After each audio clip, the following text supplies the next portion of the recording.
नमस्कार, स्वागत है आपका बोलता हिमाचल पर। आज है 27 जनवरी 2025 और हिमाचल प्रदेश से जुड़ी हुई आज की बड़ी खबरों की जानकारी अपडेट्स हम आपके लिए लेकर आए हैं। हमेशा की तरह आप इस वीडियो को लाइक कर दीजिएगा। चैनल पर नहीं जुड़े, चैनल को आप सब्सक्राइब जरूर करें। पेश है आज की सबसे बड़ी खबरें। गणतंत्र दिवस पर राज्यपाल ने रिज मैदान पर फहराया तिरंगा। सीएम सुखविंदर मौजूद है। हिमाचल प्रदेश के राज्यपाल शिव प्रताप शुक्ल ने क्षेत्र में गणतंत्र दिवस के अवसर पर शिमला के ऐतिहासिक रिज मैदान पर तिरंगा फहराया। इस महत्वपूर्ण आयोजन में मुख्यमंत्री सुखविंदर सिंह सुक्खू भी उपस्थित रहे। ये समारोह राज्य की गौरवमयी परंपरा को दर्शाते हुए वेद भव्य और शानदार तरीके से मनाया गया। 11 भूमिहीन परिवारों को मिले भूपट्टे। किन्नौर में गणतंत्र दिवस पर बड़ी सौगात। विकास के लिए 80 करोड़ रुपए से अधिक की योजनाएं घोषित है। किन्नौर जिले की रिकांगपिओ में जिला स्तरीय गणतंत्र दिवस समारोह का भव्य आयोजन किया गया। समारोह में मुख्य अतिथि के रूप में राष्ट्र मंत्री जगत सिंह नेगी ने राष्ट्रीय ध्वज फहराया और परेड की सलामी ली। मंत्री नेगी ने इस अवसर पर जिले के विकास के लिए कई महत्वपूर्ण योजनाओं की घोषणा की। वार नियंत्रण के लिए सांगों में 6.95 करोड़, रोकतीखाड़ में 1.50 करोड़ और रक्षा में 1 करोड़ रुपए का प्रावधान किया गया। कल्पा में 26 करोड़ रुपए की लागत से बहुउद्देशीय स्टेडियम का निर्माण होगा, जबकि कल्पा पांग्यो और सापनी क्षेत्र में 7.97 करोड़ रुपए से फायर फाइटिंग सिस्टम स्थापित किया जाएगा। स्वच्छता को बढ़ावा देने के लिए रिब्बा पंचायत में 20.60 करोड़, पांगी में 11 करोड़ और छेतकोल में 1.5 करोड़ रुपए की लागत से माल निकासी योजनाएं स्वीकृत की गई। इसके अलावा सोंगरा कंडा संपर्क मार्गों के लिए 5 करोड़ 50 लाख रुपए और सोनम गांव में 6.5 करोड़ रुपए की उठाई पेयजल योजना को मंजूरी दी गई है। समारोह का सबसे महत्वपूर्ण क्षण था जब 11 भूमिहीन परिवारों को भूपट्टे वितरित किए गए। सीएम सुक्खू और प्रतिभा सिंह मध्य प्रदेश रवाना। कांग्रेस के संविधान अभियान में होंगे शामिल। 28 से 30 तक दिल्ली में करेंगे चुनाव प्रचार। मुख्यमंत्री सुखविंदर सिंह सुक्खू मध्य प्रदेश के हैं। मध्य प्रदेश के मऊ में 27 जनवरी को कांग्रेस संविधान अभियान शुरू करने जा रही है। पार्टी हाईकमान ने हिमाचल से इसके लिए मुख्यमंत्री के अलावा डिप्टी सीएम मुकेश अग्निहोत्री और कांग्रेस प्रदेश अध्यक्ष प्रतिभा सिंह को भी मऊ बुलाया है। इस दौरान राष्ट्रीय अध्यक्ष मल्लिकार्जुन खड़गे, नेता प्रतिपक्ष राहुल गांधी और सांसद एवं कांग्रेस महासचिव प्रियंका गांधी भी मौजूद रहेगी। मुख्यमंत्री सुक्खू दोपहर बाद शिमला से दिल्ली रवाना हुए। मऊ से लौटने के बाद सीएम सुक्खू अगले 3 दिन 28 से 30 जनवरी तक दिल्ली में चुनाव प्रचार करेंगे। पार्टी हाईकमान ने उन्हें स्टार प्रचारक बनाया है। एचपीयू में चल रहे एड ऑन कोर्सेज में फरवरी में शुरू होगी प्रवेश परीक्षा। हिमाचल प्रदेश विश्वविद्यालय एचपीयू में चल रहे एड ऑन कोर्सेज में फरवरी माह में प्रवेश प्रक्रिया शुरू होगी। 6 माह वाले एड कोर्सेज में प्रवेश के लिए विद्यार्थियों को मौका मिलेगा। विश्वविद्यालय प्रशासन ने बीते वर्ष अगस्त माह में कई add on short term skill development course शुरू किए थे। ऐसे में अगस्त व सितंबर माह में प्रवेश प्राप्त विद्यार्थियों का 6 माह का कोर्स पूरा होने वाला है। ऐसे में अगले सत्र के लिए प्रवेश प्रक्रिया अमल में लाई जाएगी। हिमाचल प्रदेश विश्वविद्यालय में इन दिनों शीतकालीन अवकाश चल रहा है। अवकाश 18 फरवरी तक चलेगा। इसके बाद शैक्षणिक कार्य शुरू होने पर विश्वविद्यालय प्रशासन विभिन्न एड ऑन कोर्सेज में प्रवेश के लिए अधिसूचना जारी करेगा। इसके बाद इन कोर्सेज में प्रवेश लेने के इच्छुक उम्मीदवारों को प्रवेश मिलेगा। शिक्षा मंत्री रोहित ठाकुर बोले, शिक्षा विभाग में भरे जा रहे 15,000 पद। क्षेत्र में गणतंत्र दिवस हमीरपुर में हर्षोल्लास के साथ मनाया गया।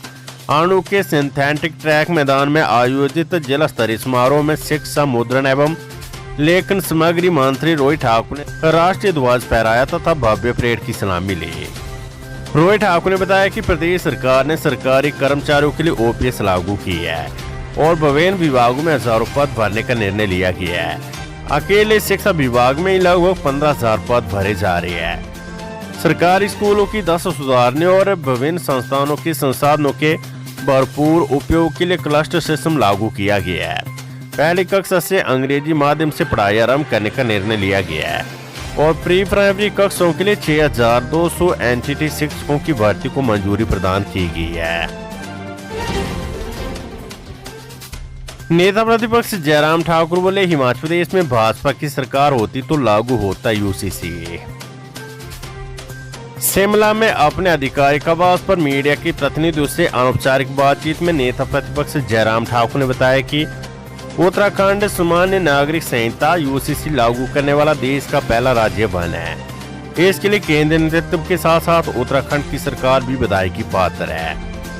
मीडिया के सवालों के जवाब में उन्होंने कहा कि अगर हिमाचल प्रदेश में भाजपा की फिर से सरकार होती तो हिमाचल प्रदेश में भी समान नागरिक संहिता यूसीसी लागू होता।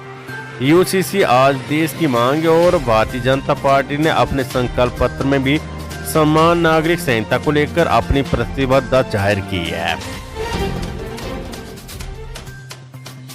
हिमाचल प्रदेश के राशन कार्ड उपभोक्ताओं के लिए खाद्य आपूर्ति विभाग ने बड़ी राहत दी है। प्रदेश में बुजुर्ग और दिव्यांग लोगों की घर पर ही केवाईसी करवाई जाएगी। इसके लिए डिपो संचालक घर घर जाकर दिव्यांग और बुजुर्ग लोगों की केवाईसी करेंगे। प्रदेश में राशन कार्डों की केवाईसी न करवाने से प्रदेश भर में करीब 2.5 लाख राशन कार्ड अभी भी ब्लॉक है। प्रदेश में बीते दिनों में केवाईसी करवाने के बाद 60,000 राशन कार्ड अनब्लॉक किए गए हैं। प्रदेश में ऐसे परिवारों के राशन कार्ड भी ब्लॉक किए गए हैं जिनके परिवार में दिव्यांग और चलने फिरने में असमर्थ बुजुर्ग सदस्य है। इसके चलते भी लोगों को केवाईसी करवाने में परेशानी आ रही है। प्रदेश सरकार ने बुजुर्गों और दिव्यांगों को बड़ी राहत दी है। ऐसे उपभोक्ता की केवाईसी अब घर पर ही होगी। इसका जिम्मा विभाग ने संबंधित फूड इंस्पेक्टर को सौंपा है। हिमाचल प्रदेश में कुछ वर्गों को फरवरी महीने में बिना सब्सिडी के आएगा बिजली बिल। फरवरी महीने में बिजली बोर्ड कुछ वर्गों को बिना सब्सिडी के बिल जारी करेगा। इसकी तैयारी की जा रही है। हालांकि अभी पूरा डाटा बोर्ड के पास उपलब्ध नहीं है, परंतु 31 जनवरी तक इस काम को पूरा करने के लिए कहा गया है। राजपत्रित अधिकारियों का आंकड़ा सरकारी महकमों से मांगा गया है, जिसमें अधिकांश विभागों ने इसमें संबंधित जानकारी दे दी है, मगर अभी भी कुछ विभाग है जिनसे जानकारी नहीं मिली है। जिन लोगों ने स्वेच्छा से बिजली सब्सिडी को छोड़ा है उनका डाटा बिजली बोर्ड के पास उपलब्ध है।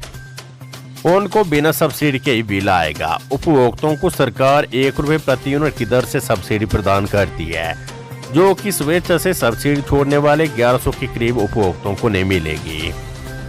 पिछले सप्ताह का ये आंकड़ा 1000 तक पहुंच गया था। इसके अलावा राजपत्रित अधिकारियों की बात करें तो इनका पूरा डाटा कलेक्ट करने का काम चल रहा है, जो अगले 3 से 4 दिनों में पूरा कर दिया जाएगा। केवाईसी की बात करें तो इसका काम भी चल रहा है। अभी इसमें 15 फरवरी तक का समय सरकार ने बिजली बोर्ड और उपभोक्ताओं को दे रखा है।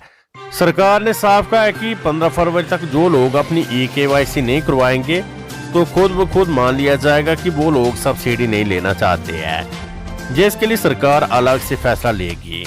अभी सरकार केवल आंकड़ा जुटा रही है और जानकारी मिलने के बाद इस सब्सिडी पर फैसला लिया जाएगा।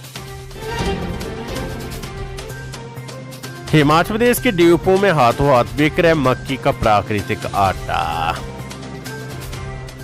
हमीरपुर और ऊना जिले के सस्ते राशन के डिपो में मक्की का प्राकृतिक आटा हाथों हाथ बिक रहा है। प्राकृतिक खेती से तैयार मक्की के प्राकृतिक आटे की लोगों में अच्छी खासी डिमांड है। यही वजह है कि हमीरपुर और ऊना जिले के डिपो में शनिवार शाम तक 280 क्विंटल हिम मक्की का आटा बिक चुका है। सिविल सप्लाई कॉरपोरेशन हमीरपुर ने प्रदेश में सबसे पहले हिमभोग आटे की सेल का टारगेट अचीव कर लिया है। हिमाचल में 18 सीटर ट्रैवलर को मिलेंगे 100 रूट। परिवहन विभाग ने भेजा था 350 का प्रस्ताव। हिमाचल प्रदेश सरकार जल्द ही बेरोजगार युवाओं को टेम्पो ट्रैवलर चलाने के लिए 100 रूट परमिट जारी करने का आदेश देगी। इससे संबंधित फाइल परिवहन विभाग ने सरकार को भेज दी है। बताया जाता है कि परिवहन विभाग की ओर से 350 रूटों की फाइल भेजी गई थी, मगर इसमें सरकार ने कटौती करने को कहा है। इसी कांड से अतिरिक्त मुख्य सचिव परिवहन आर डी नजीम ने इस फाइल को रोक दिया और इसमें कटौती कर 100 रूट रखने को कहा गया है। पहले चरण में इतने ही परमिट परिवहन विभाग की ओर से जारी करने को कहा गया है और जल्द ही इस घोषणा को सिरे चढ़ा दिया जाएगा। हिमाचल प्रदेश में आंकड़ों में उलझ गया अंतिम तिमाही का लोन। हिमाचल सरकार के लिए अगला वित्त वर्ष शुरू होने से पहले नई वित्तीय चुनौती सामने आ गई है। राज्य सरकार का अंतिम तिमाही का लोन आंकड़ों में उलझ गया है। इस कारण जनवरी से मार्च तक की सैलरी और पेंशन का भुगतान करने के लिए अब अन्य विकल्पों का सहारा लेना पड़ रहा है। राज्य सरकार के अफसर केंद्रीय वित्त मंत्रालय के संपर्क में और कोई रास्ता निकालने की कोशिश में जुट गए हैं। पिछले साल इसी अवधि में राज्य सरकार को 1600 करोड़ रुपए की लोन लिमिट मिल गई थी, लेकिन इस बार सिर्फ 467 करोड़ रुपए की लिमिट में शेष बचे है। इसका कारण ये कि सरकार में एडवांस लोनिंग बीच में कर ली थी। राज्य के सकल घरेलू उत्पाद के 3% तक ही खुले बाजार से लोन लिया जा सकता है। इसलिए अब जनवरी से मार्च तक की सैलरी और पेंशन के भुगतान के लिए कोई और रास्ता देखना होगा। केंद्रीय वित्त मंत्रालय और राज्य सरकार के वित्त विभाग के आंकड़ों में भी अंतर आ रहा है। मुख्य सचिव ने इस अंतर को दूर करने के लिए प्रधान सचिव वित्त को कहा है